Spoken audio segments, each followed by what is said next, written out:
Right before she died of a drug overdose, I had no idea she was taking drugs.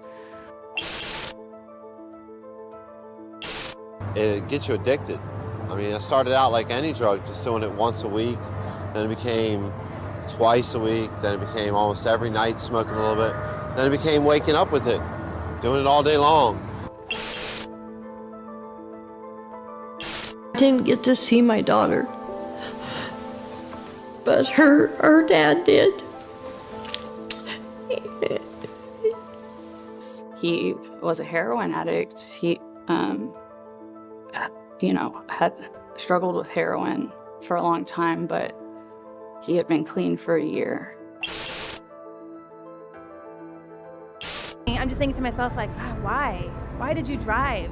I looked to the left, and I saw like this white truck, and I couldn't say no. I said, I go, oh Jesus, like that, and it hit us.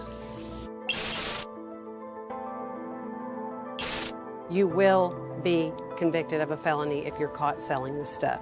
And what you don't really realize that you're putting your life in danger and everybody else around you in danger, and it's just not worth it. It was 8 minutes from the time the officer left, and that my daughter was killed. Broke my back at T12, severed my spinal cord, had a punctured lung, a torn diaphragm, and several broken ribs, and that's what left me paralyzed at the waist, and we got a speeding ticket. That's it.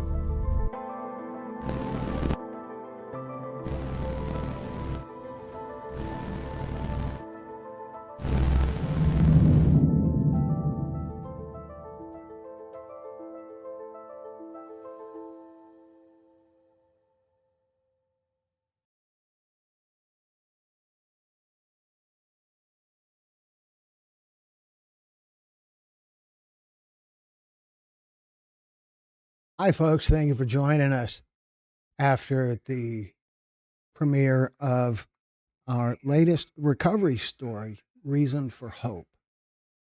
And the storyteller, Travis, sharing his quite elaborate journey.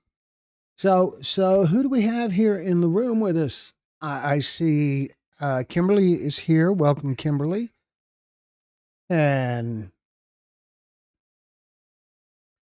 who else is Brad or Carla here yet? Brenda Miller. We haven't seen you. You weren't around for the last one, or might you be with us as well? So with this story, we recorded this story at a facility called the McShin Foundation, and I can't say enough about the McShin Foundation and what a wonderful resource for recovery, what a wonderful, supportive, just a amazing environment in Richmond, Virginia. And we actually recorded this interview almost a year ago.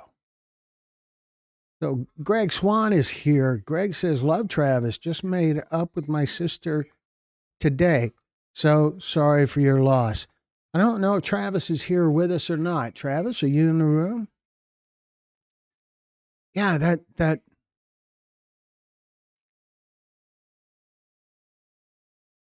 Brenda, good to see you here. Glad you're here. So yeah, making up with a sister, making up with any family member that you're separated from is a big thing. It can mean swallowing a little pride. It can mean making that first move, but it's critical. It's really an important thing for people to reach out and stay connected with their families. We have this idea for a series working with the homeless, or hello, Travis. Thank you for being here.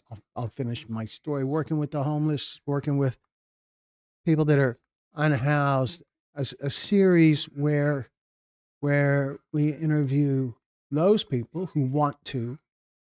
We don't recruit interview subjects. They come to us. And for those who want to, and we would call the series Messages Home. And I feel like that would be a really powerful. Travis, Travis, you said you joined us. So Greg is asking, so are you married now? How you doing? Well, yeah, because this is almost a year ago. Because that ridiculous production company took so long to get your story together. I don't know what to tell you about that, but it happened. It was actually technically, here's what happened. There's everybody that tells a story fills out a form. And that form, here's a couple of them right here. Those forms become a great management tool as far as getting the work done. We have notes on them. It says whether we've received pictures from them or not and things like that. And Travis's form got in the wrong stack somehow. So Travis says he's doing awesome. Brina Boo says, I never cry watching these stories, but I almost did with this one. Hit close to home. Thanks for sharing, Travis. And Greg says the honesty was courageous. Yeah, yeah, amazingly so. Some of the the courage that we see in these recovery stories, it breaks my heart that recovery stories don't get as much attention on our channel as they deserve. There's so many spectacular stories of recovery, so many inspiring stories, so many stories that tell the audience, yeah, you can do this. There's so many of them. There's 60 or over 60 of them now. We would do more. We would do summits that are only recovery stories if they got more attention. We try to mix up our stories so that a recovery story benefits from the increased attention that comes from a fentanyl story or from a cannabis-induced psychosis story or something like that. So we mix them up so that maybe someone who watches one kind of story will decide, well, let's try one of these. As the beautiful thing about the recovery stories is the hope. Is that there's always hope. As long as there's a breath, there's hope.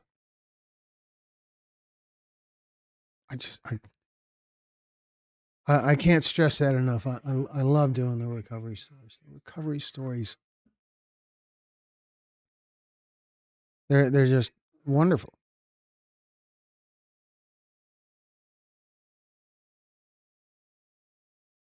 And so I am Joyce, Travis is awesome. I loved watching his growth. Yeah, that you could see the evolution and this wonderful kind of strength as he just pressed through the story. He didn't take the time. Sometimes he didn't take a breath, but he wasn't taking time to filter what he said. You could tell by the way that he spoke that he was just letting it out, just going right through it. And you feel that while you watch. And then as he got to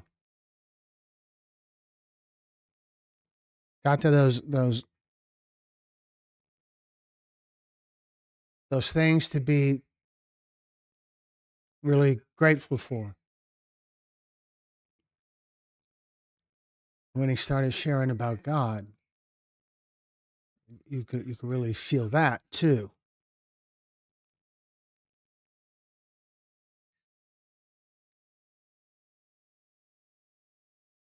So thank you for being here, Joyce and Greg, Kimberly, Brina Boo, and whoever else is with us right now. I see it is almost 8 o'clock. I'm thinking that maybe Brina, I am good. I just have a deadline that I don't care to extend again. Well, pressure's on, Brenda. So, Brenda, I have a question for you. Do you remember how Carla will sometimes say that I remind her of Greg?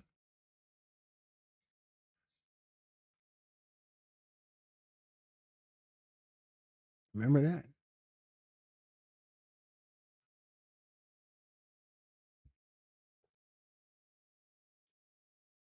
And for those of you who don't know, this is our self-cleaning coffee mug that you can get off of our. There's a link on our homepage on our website. On the homepage, there's a link to our merchandise store where there's t-shirts, sweatshirts, and hoodies and things like that. And this coffee mug right here, as well as some others that have graphics that are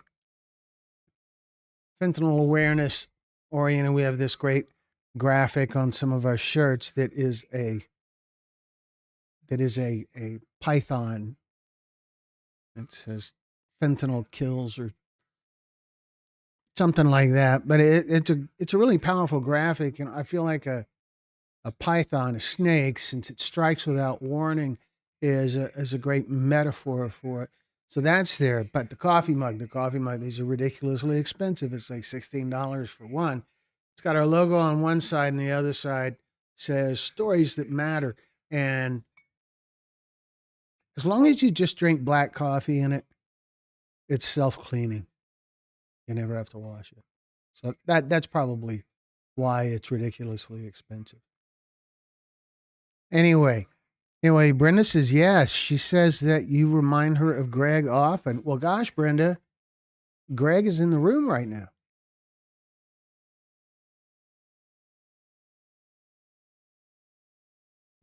And he's probably got other stuff going on too because that's Greg. Greg, to use his own expression, Greg is like drinking from a fire hose. And he is on it all the time. Greg is always on it. He is on it like Oprah on a baked ham. He's on it like a rat on a Cheeto. He's on it like Biden on a flight of stairs. Ooh, maybe too soon for that. Brenda says, since I have yet to meet Greg, I'm not sure I follow her logic for the similarities of the two of you. Well, if you watch Drew Swan's story on our channel, Greg is the storyteller in that story. Or if you watch there's a couple of features that on our channel that have to do with fentanyl fathers, which Greg is a founder of. I'm on the board of Fentanyl Fathers, and you can learn a little bit about Greg through watching those stories. So anyway, Kimberly, I didn't mean to skip over your question. My Christmas was very nice. We had family come in and had 3 Christmases. That's how things go as you get older and anyway, it was great. Christmas was great. And now we're in that weird, I don't know what to call it other than that funky month where not funky month, funky week that that that week between Christmas and New Year where nothing's going to happen this week. Nobody a lot of people take off from work. When I worked in an office, I made training videos for an oil field service company for a long time. And I would never take off this week because it's an easy week. Why would you do that? A couple of weeks into January, that would be the time to take off. Or a couple of weeks before Christmas. But anyway. So let me see where I'm at. Greg is busier than a one-legged man in an ass-kicking contest. Yeah, okay, that too. I know of Greg. I have spoken to him via email, just haven't had the pleasure of meeting him in person yet. Greg says the best part about his God testimony was his lack of faith. Yeah, he's very open about his lack of faith early on and well into his addiction, right, Travis? That there was no, maybe it wasn't even a lack of faith, just not giving it any consideration. The best part of his testimony is God testimony was the lack of faith. It makes it a miracle story in that he didn't need a PhD in religion, he needed sincerity. That is why he drove the trash miles away. That I thought was a brilliant point.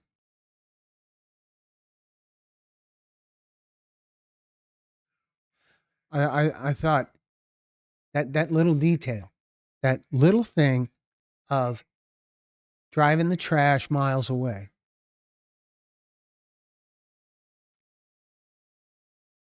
Wow. Driving the trash miles away, making it irretrievable. Because rooting around in the trash can was an option.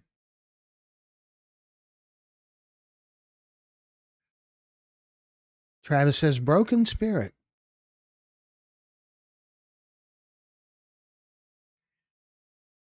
Clearly, it wasn't broken because you have that spirit now, right?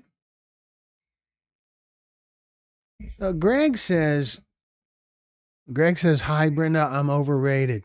Well, Greg, I could probably bring up the picture of you standing next to the president in the Oval Office. That's a real picture, folks. I'm not gonna bring it up because it's a lot of work. But Brenda says the part of Travis's testimony that got me was when he said, "I can't put into words what occurred for the next 2 hours. I write for a living, and I still haven't found the words to explain those 2 hours of my spiritual experience." Yeah. It's one of those things where you just you can't find words that seem to do it justice. Where's those, the words just don't come.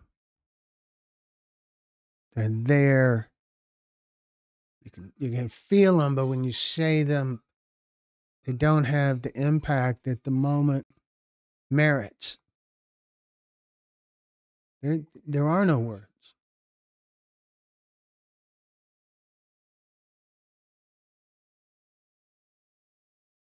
So what else stands out to you guys about the story we just watched? What other things we have?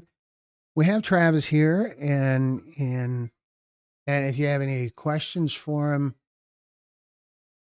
now's the great opportunity. Brenda says, I drove my drug trash to my daughter's apartment complex because I knew I would never go dumpster diving there. Wow. Yeah, an apartment dumpster, that can be kind of gross. That's a lot of apartments using one dumpster. So how about that, Travis? There's someone else in the room who's done the same kind of thing. Brenda's wonderful. Brenda joins our live events a lot, and she is she's special here. Her and Kimberly, Carla and Brad. Now I've dug myself into a hole because I'm afraid I'm going to forget someone. There's so many wonderful people. Brina is also, which I know because I see in the list. There's so many wonderful people in this group. Sometimes it kind of works the same way an AA group does, I think. Kind of like a AA or NA group. Brenda says, Greg, we are recovery meets grief support. Pretty sure I am the only oddball, so you are in good company. If Greg is in the room, Brenda, you are not the only oddball. Greg says it reminded me of Bill W.'s story in that he really got answered. Any other details, Travis, about that moment?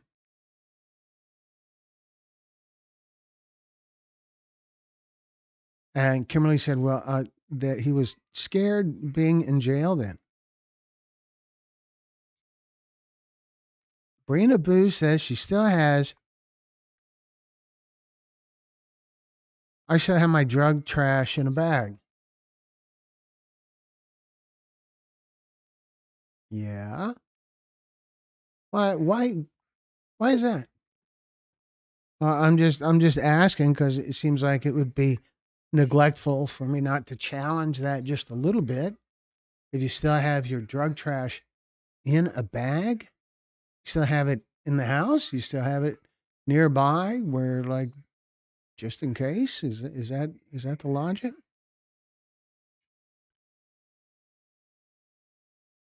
Brenda says 480 days clean off of illicit fentanyl for any newcomers who don't know my backstory. God used Glenn to save my sorry butt.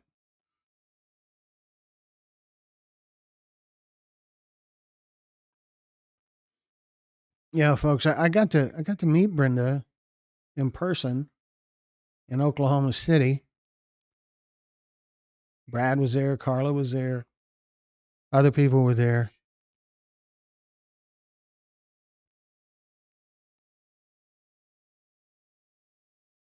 Brenda hugged me.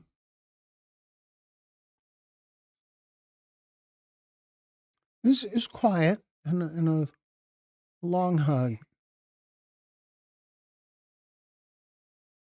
I could feel this little.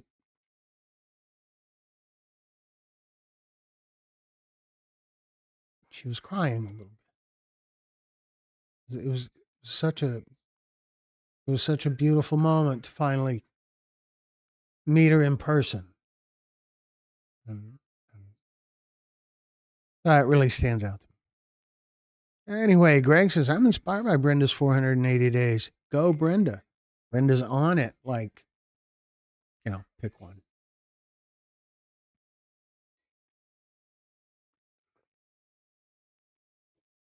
Brenda has one of these. Right? Right, Brenda?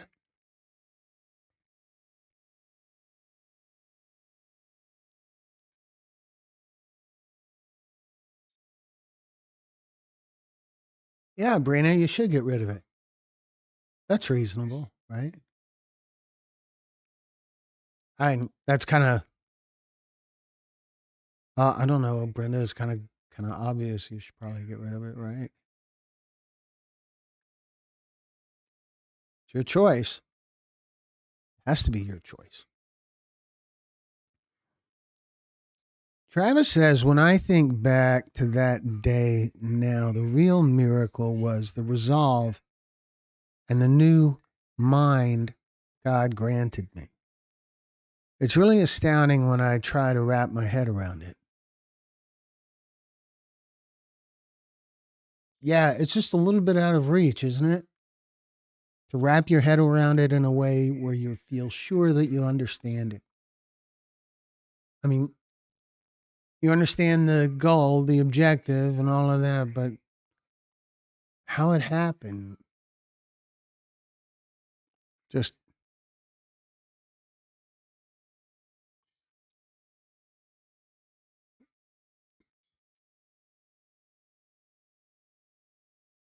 and so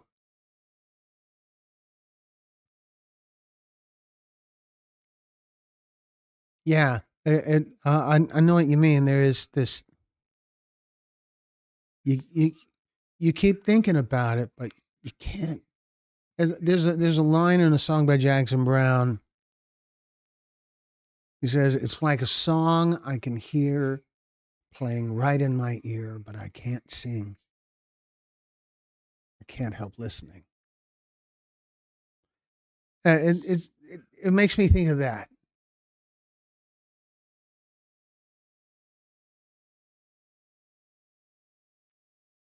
Greg says, "Hey sister, I love Jake and Carla from Oklahoma. The state is going places."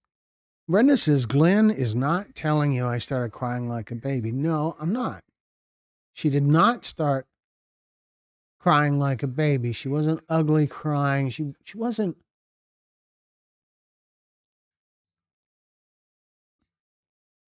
It was a gentle, happy moment.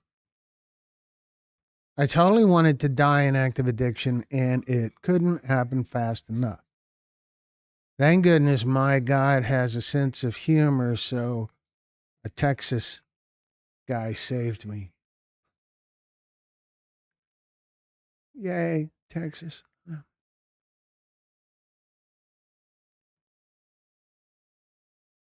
And Travis says, "So I just accept the gift." But Travis, you're not just accepting the gift, you're paying it forward. You're doing more than just accepting it, and accepting it with gratitude is enough. Or you're going beyond that, you're paying it forward. You're sharing your experience, you're helping other people grow and learn from it. So that's a huge, huge thing. Brenda says, "Brina, I just think come Thursday, you can say, I got clean last year."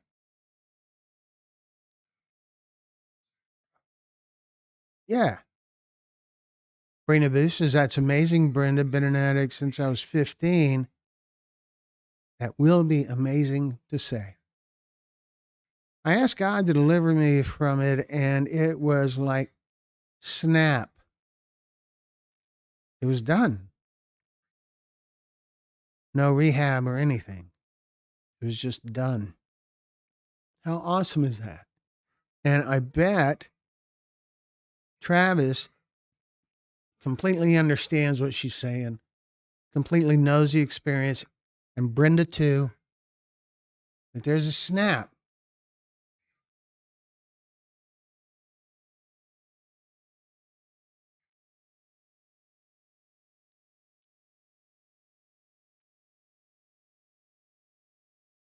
Kimberly says, "Brina, God will deliver you."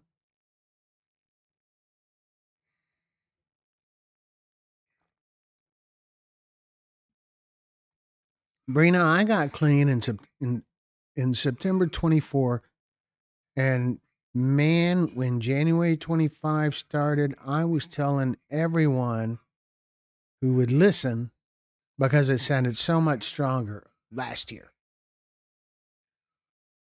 I got clean last year.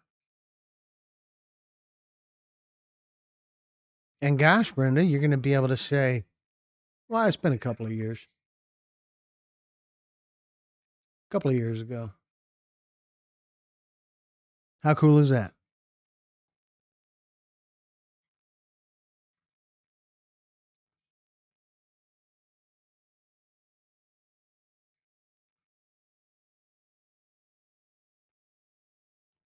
So, Travis, assuming you're still here, I can't see the names of all the people that are still here, but But Travis, maybe you could share a little bit about what the interview process was like. Is what the experience of sharing that story was like for you. Like you really ran with it. It was wonderful. It was pretty easy for me. That I just had to sit there and mostly just nod, listen. So what was the process like for you? Brenda says, Brina, mine was similar, except I had 16 days of detox hell because I had a lot of poison built up in my body. But it finally was all washed away and replaced by the blood of Christ. And Greg says, I respect people in recovery the most. They're normal people to me. Oh, okay. Sorry. I'm just having to figure out your sentence structure, Greg. I know. He's like an advertising guy, you know. And I respect people in recovery the most. Normal people, to me, lack introspection. Recovery people can read the room. They have awareness, courage, and honesty. Well said, Greg. You know, once I figured out the punctuation, maybe it's my fault. You know, public schools, Texas. I don't know. Midwest Mama says, hey, Midwest Mama, thank you for being here. Kimberly says, Brenda and Brianna, I have shared my story of being an addict and now in recovery. That is wonderful. Everybody grows when someone shares a story. The person hearing the story grows, but the person telling the story, the person telling the story grows too. Everybody grows. Megan, good to see you here again. Megan, I feel like maybe I owe you an email. Like there's a message that I haven't replied to you yet. I believe my brothers and my son, Sean, are all with God now. And that is what gives me hope today. I will see them again.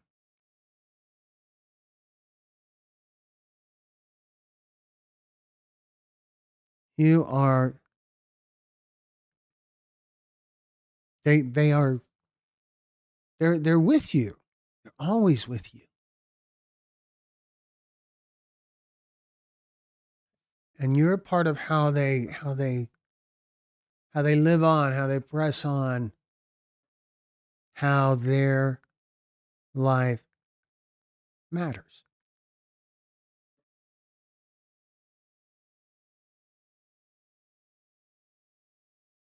Brenda says, Greg, the first 3 weeks of detox recovery, I had to talk to Jesus because I was so mad at God for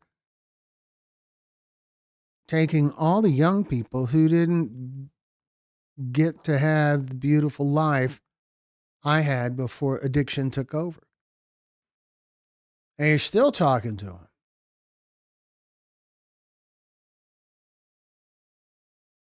Brina Boo says, we no longer live in shame, Greg. I agree.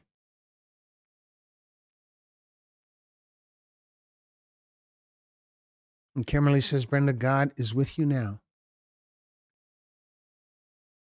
God is with you. Anywhere a couple of people get together, God is there, right? And so surely we have 10 people in the room right now, 13 people in the room right now. So surely he's here.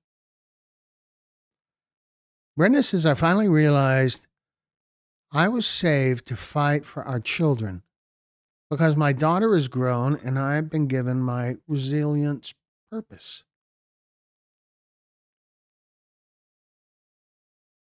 One of the best ways to fight for children is through the schools. Greg knows something about that. Greg's concept that led to the creation of Fentanyl Fathers has, uh-oh.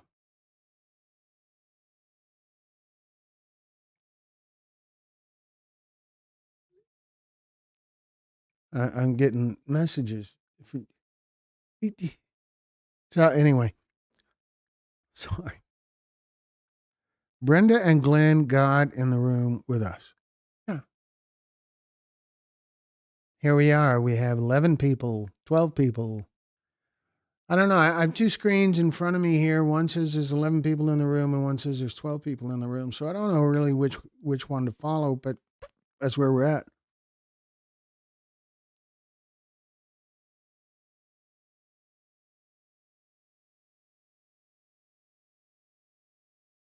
Brenda says, Brina, it was all of your shame and guilt and stigma taken on the very day you were deceived, you were delivered from addiction. Wow, that's two way different words. On the same day you were delivered from addiction. I asked because this happened to me, and I wondered if it happened to others. Was all of your shame, guilt, and stigma taken on the day you were delivered from addiction? That's the way I should have said it. Yeah. I can't really proofread. I can't really practice.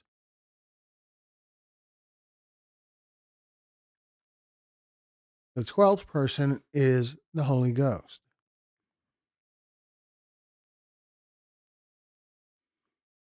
Greg has a wonderful message for Travis here. Travis, you can help so many people. Future is your middle name.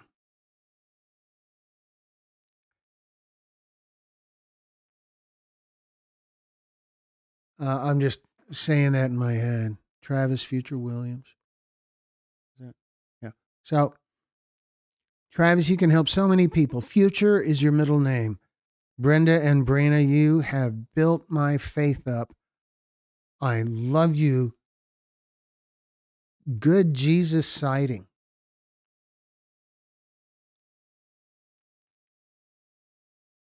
So, Greg, is this your first time in one of these live events?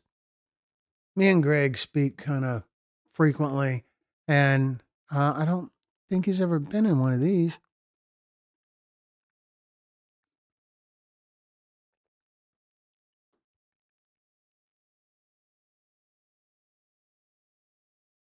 And Travis, are you still with us? I'm just see. There's a delay. There's a delay between when I say something, and it's about 6 to 8 seconds. So there's a delay, and then that means there's a delay before I see any kind of response to something that I ask. So it's not that I am slow. Well, I mean, it could be that too, but it's not just that I'm slow. Travis is still here. Good job. Glenn, I have been talking to my displaced clients, how people on the streets, just not on drugs, can be other things going on with them. Yeah. Yeah. Mental health issues, problems with family, different kinds of trauma that they have to deal with. I think that there's a lot of really spectacular, important stories out there on the streets. There's a lot of stories among those who are unhoused or homeless, or one person I talked to described them as campers because it's temporary, like camping. I thought that was pretty creative. So Greg, what do you think about this little thing we got going here? There's 10 people here right now, or 12, depending on which window I look at, and sometimes, typically after a story that is about fentanyl, that involves losing someone, there's a bigger crowd here. But it's also a kind of a weird time of year that this this weird week between Christmas and New Year where everything is different, but we have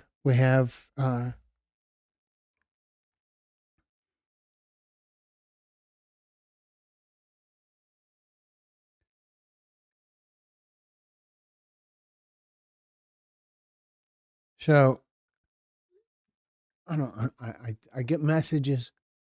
I don't have staff here. There's these wonderful misconceptions about Texas Pictures and how it all works here.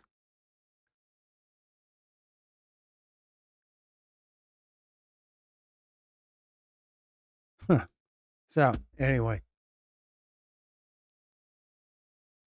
there's no staff. It's just me. Just just me.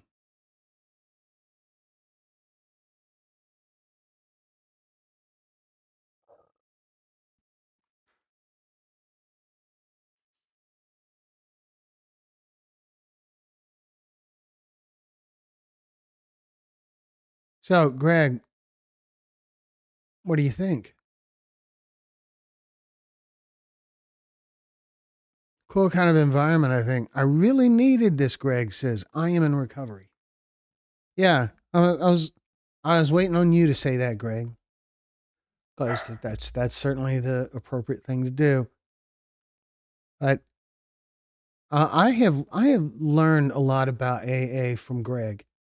That Greg has shared things. Greg is wonderfully open about his recovery journey and about how he depends on well, maybe depends isn't the right word, but he finds great value in going to meetings.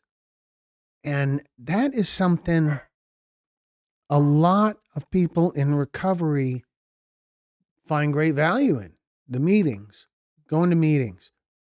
We interviewed a former White House drug czar named Robert DuPont, Dr. Robert DuPont. He was the second White House drug czar. He was a drug czar under Nixon and Ford, which means he is as old as dirt, but he's very lucid, knows a lot about AA, methadone. He's done tons of research. He has been working in the field for 60 years, and he's still working in the field. And so, yeah, I heard the dogs too. I was pretending it didn't happen, but yeah. And so it's cool that you remember their names. So thank you, Greg. The the uh, the value of the meetings are amazing. I first learned about AA when I was in high school. I had a girlfriend whose father was an alcoholic, and we went to Al-Anon meetings. Her and I did, and I learned a lot from those.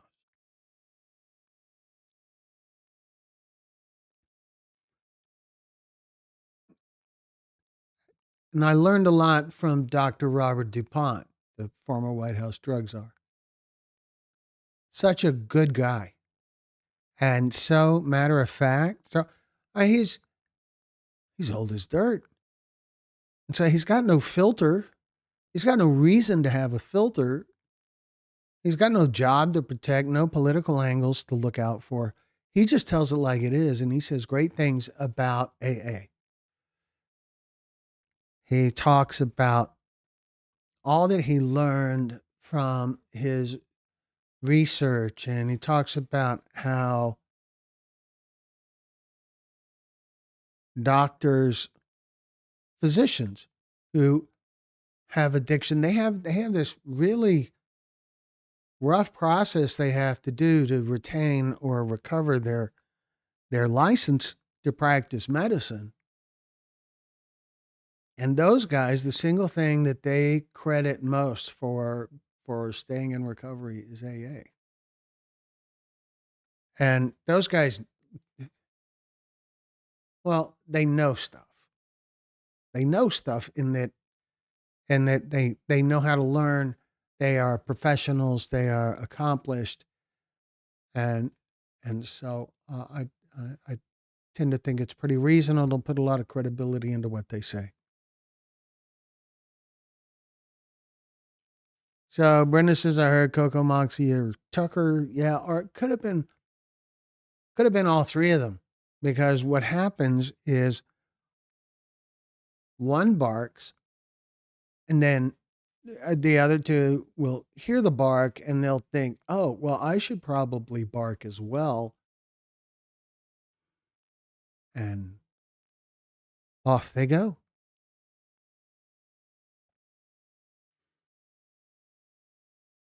Kimberly says, Glenn, I tried the AA meetings and it just didn't work for me.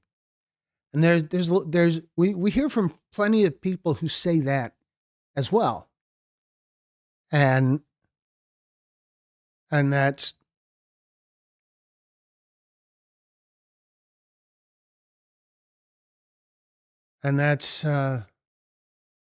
that's okay too.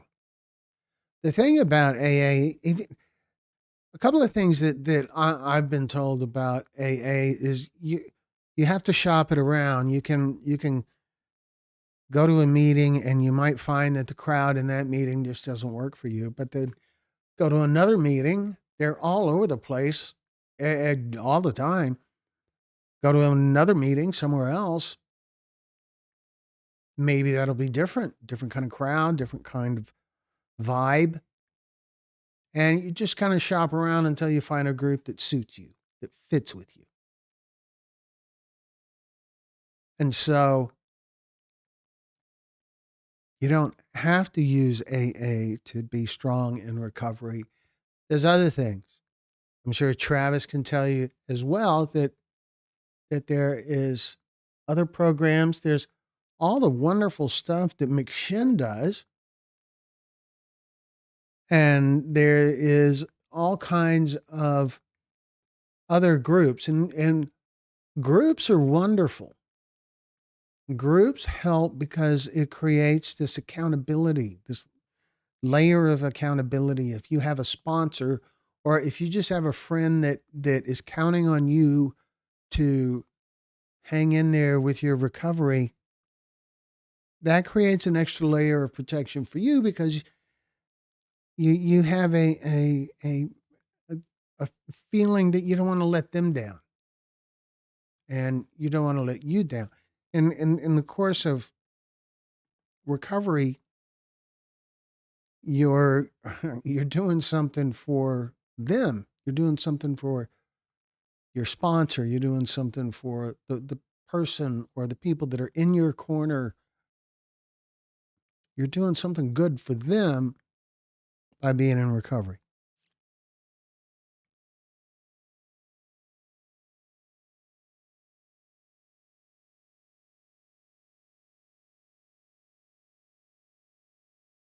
Kimberly, just keep trying different meetings, both AA and NA, until you find the people you click with. Wow, that kind of sounds like what I was saying, huh? I should have looked down. It's like making an omelet. You have to crack a lot of meetings to find the birds of your feather. Wow, Brenda, okay.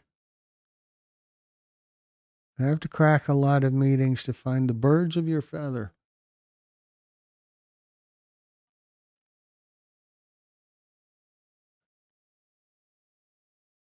I don't know. Did y'all hear that? Anyway, Brenda says, Greg awesome? I asked because I went to my first AA meeting in 1987 when my sister found sobriety. Our father could not ever get it. So I love hearing about parents who got recovery while raising kids. Yeah, that's a handful, isn't it? And Brenda says, I have always been most thankful I did not get addicted until my daughter was grown.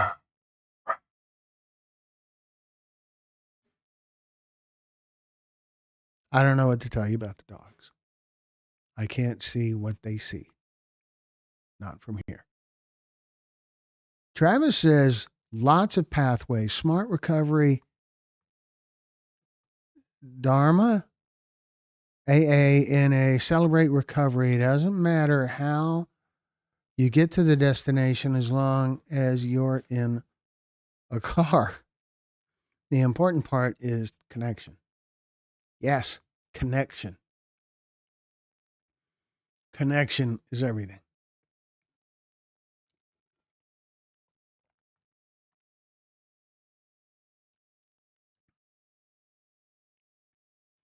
Yes, thank you. Thank you, Brenda, for mixing your metaphors.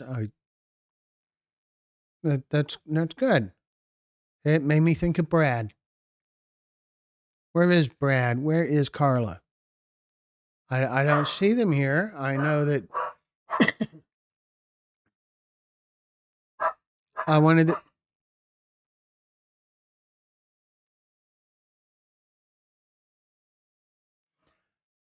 that's Tucker.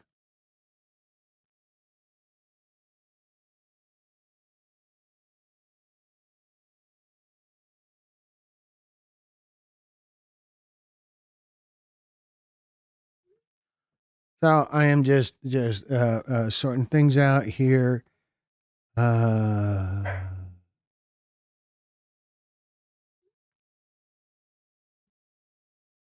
I don't know what has gotten into the dogs.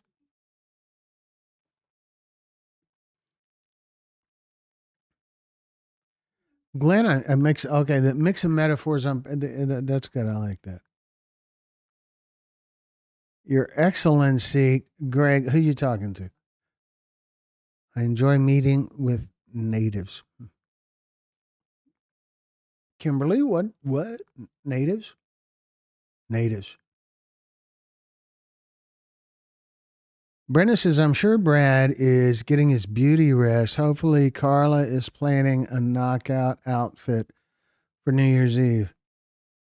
Yeah, perhaps. It could be. It is late, but I'm sure that Brad naps a lot. It could be that he can't get in the house because something's gone wrong with the ramp to get in. Or who knows what. Hmm. It'll be fine. Or uh,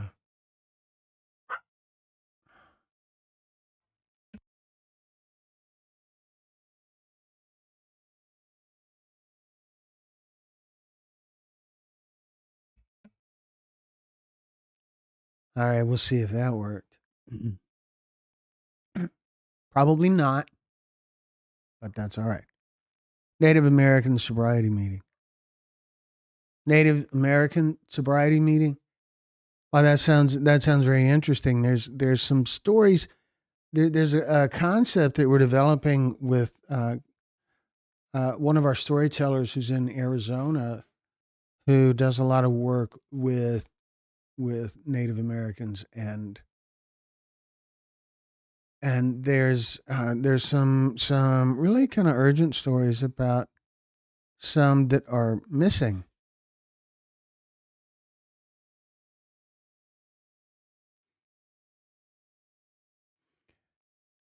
This has been so great, Greg says. Old Gregster needs to settle down for a long winter's nap.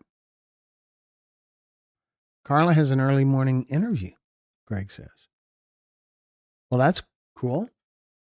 Good for her. So Greg is going to be wrapping it up, and we're going to be wrapping it up pretty soon. We've been here for an hour. We'll be here a little while longer. It's cool that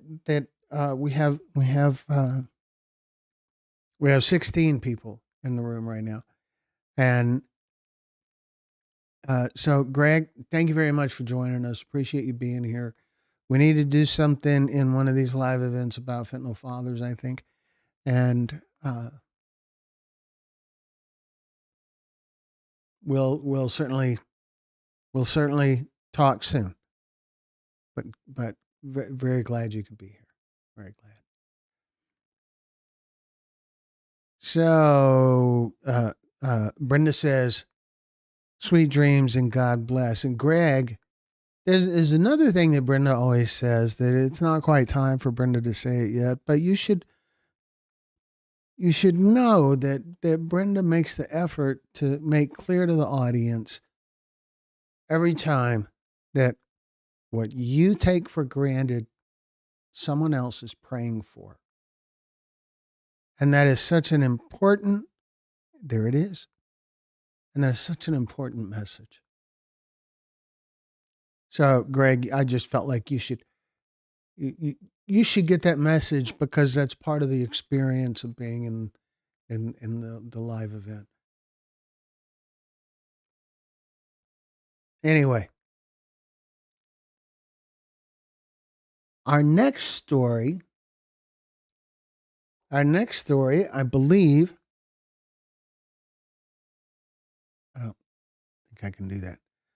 Next story, I believe, will be another fentanyl story. It's a story that we recorded in Mississippi. Kimberly, gratitude and appreciation. Gratitude is huge. If you think about the process of just the process of saying a prayer, prayers tend to begin and end with gratitude, with thanks. And then in between is the stuff you want, whether you want guidance or whatever. But gratitude is such an important part of life. Recognizing what is in your life that you need to be grateful for.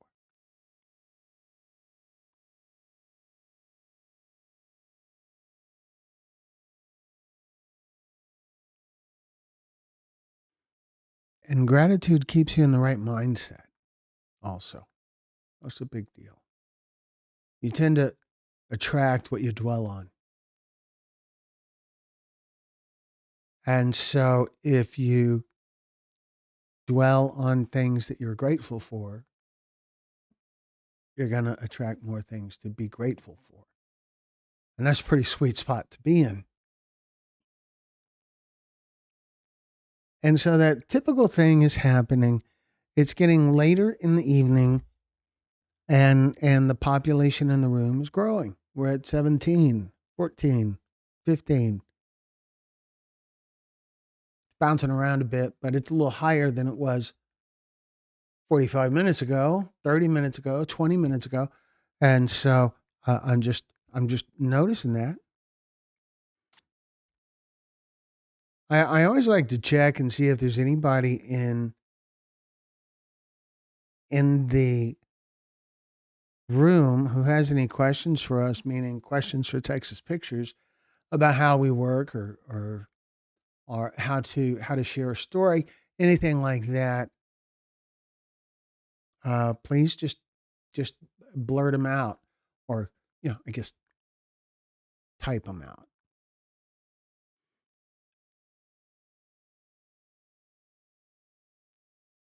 Right. So our next story is probably going to be from Mississippi, and it's going to be a fentanyl story, a fentanyl poisoning story. And coming up sometime soon is also a follow-up story with Kia Vawar, which is a human trafficking. She's one of our human trafficking stories, and we have a short follow-up with her. She does a lot of advocacy work and awareness work, and so we have some great messages from her, and that'll be coming soon. Brina Boo says, y'all have a great night and Happy New Year if we don't meet again. We probably, I don't know. It depends on what all is going on. There's a lot of family stuff going on, and it's the holidays, and so I don't know if there'll be another one before the new year or not. I believe we will have a fentanyl premiere before the end of the year, but it may not be followed by a live event. Don't know. Just just sharing.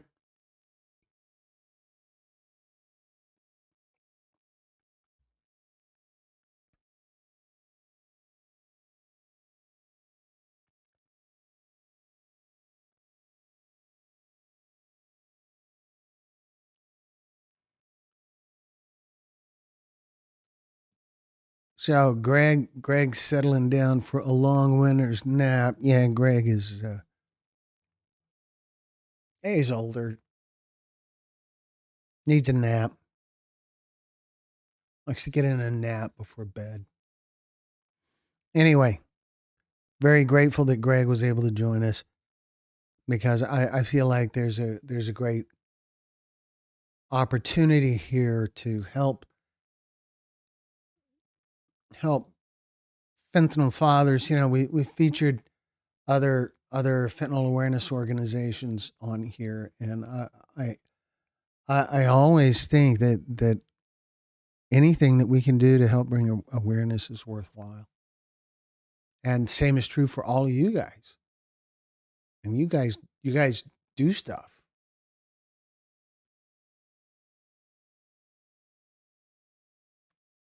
So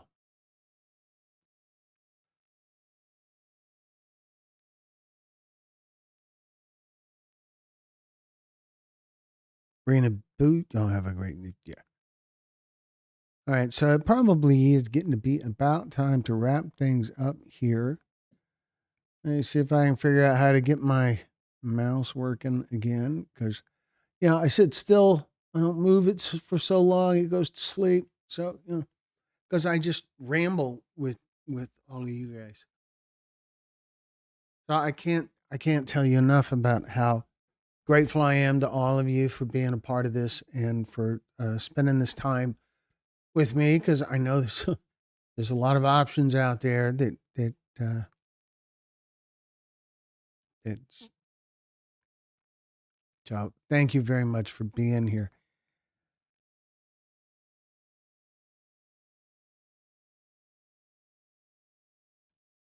All right, so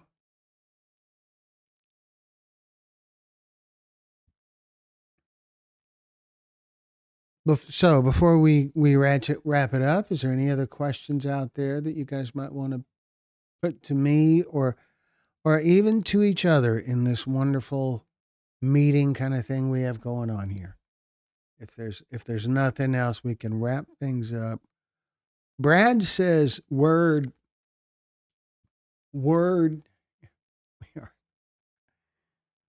Gosh, Brad, you just missed Greg Swan. He was in the room for the last hour or so. We're just about to wrap things up now. Uh, that's too bad.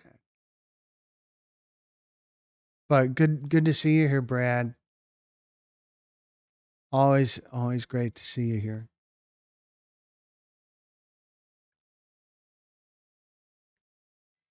Things going okay, Brad?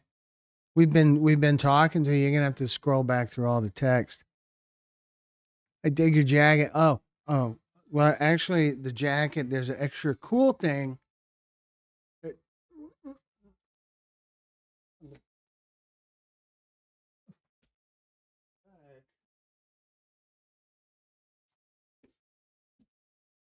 I hope that worked. So the logo on the back. Oh, look, I can see the replay right here. Like there it is. How cool is that? Okay, so it's kind of cold here. It's not like Oklahoma cold. Right now, the temperature here is it's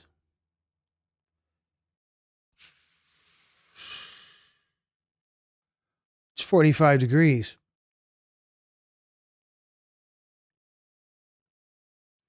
Wolfgang Truth, you're here. You are, and good to see you here. But we're we're about to wrap it up. So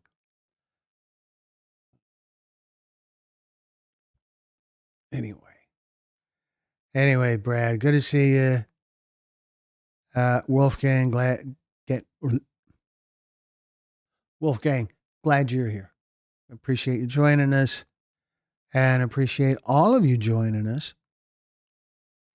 And hopefully, we will see all of you again next time, which I can't actually tell you when next time is going to be. It could be that we premiere a fentanyl story tomorrow.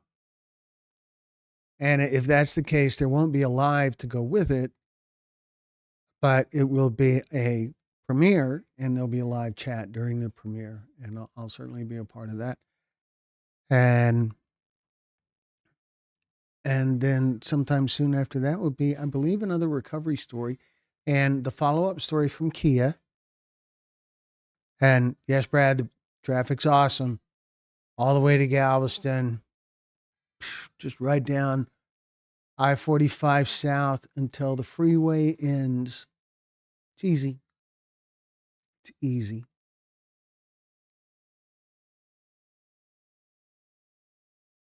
Anyway, so thank you all for joining us. Happy holidays, Merry Christmas, Happy New Year, all of that good stuff. And we always like to remind everyone that we are here for you. And you can reach out to us anytime. And I'll get back to you. I'll reply. You can email, you can message me on Facebook, whatever. So to email, the email address is info@texas-pictures.com. You can also find me on Facebook by my name, Glenn Muse, and you can find Texas Pictures Facebook page as well. We're also on TikTok, and you can visit our website at texas-pictures.com. On our website, there's links on the homepage that will go to one will take you to a page on our site that explains how you go about sharing a story. Another one will take you to a page about how you organize a storytelling summit. And there is a link to take you to our merchandise store where there's t-shirts and sweatshirts and all that cool stuff. And there's on the website, there's more information about us. There's mailing address, phone number. There's information about the other kind of production work that we've done in the past, and all kinds of cool things like that. So thank you all for joining us here this evening, and we will talk to you soon. Good night, everybody.